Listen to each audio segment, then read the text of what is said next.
Hi, I'm Joel Taylor. We're here at Coastal Carolina Hospital, and we're talking about getting candid on COVID. Really trying to educate the community on what we're doing here in Hilton Head Regional Healthcare to prepare for the coronavirus outbreak. And I'm joined with Barb Graves, our Director of Surgical Services, and Emily Kozlerich, one of our OR nursing staff. And Emily's been kind enough to volunteer and serve as an employee screener, but also will be joining the Med-Surg team as we prepare for the potential surgeon patients. So Barb, I know you have been working closely with your staff, that as we have had to adjust services and at times reduce surgeries, redeploying your staff and trying to prepare them to serve in other areas. And as I said, Emily was kind enough to volunteer to be a part of that team. Absolutely. Can you share a little bit about what you have been doing and who you've been working with?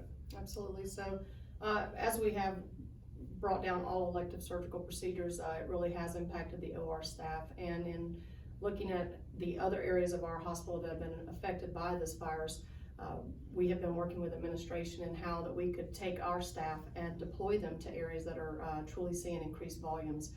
So with that being said, what we have done is really worked with our staff to see what areas they feel comfortable working with. Some of them are being deployed to the Med-Surg units. Some are being deployed to the emergency room. Some of our staff are helping the EVS staff.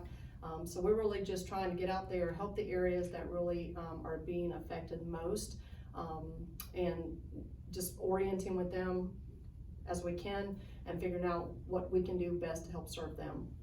Well, I really do believe our employees are our best resource and asset Absolutely. in this. And Emily, thanks again for your willingness to sit here today, but more importantly to join the other units.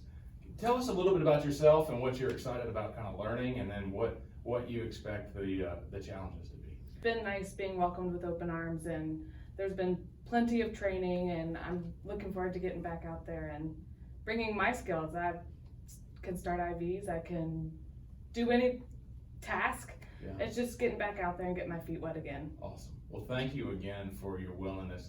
I think as we look at, we know the potential, if we base it on what we're seeing in other parts of the area, that we will see increase in Med-Surg. So we want to ramp up and appropriately support the Med-Surg staff and the ICU staff. So very much appreciate your approach. I know everyone kind of is anticipating what does the other side of this look like, but our job, and I know the staff is very focused on making sure that we take exceptional care of our patients every single day, even in situations like this. So very excited about that. And together we're better. So That's it. we can definitely enhance our patient care and make them feel very welcomed and feel like they're surrounded by the best care they can possibly have. Awesome, right on. Well, Emily, thanks again. I appreciate it so much, and I look forward to seeing what the next several weeks hold. Yeah. And we'll tackle it as a team. So thank you. Thank you.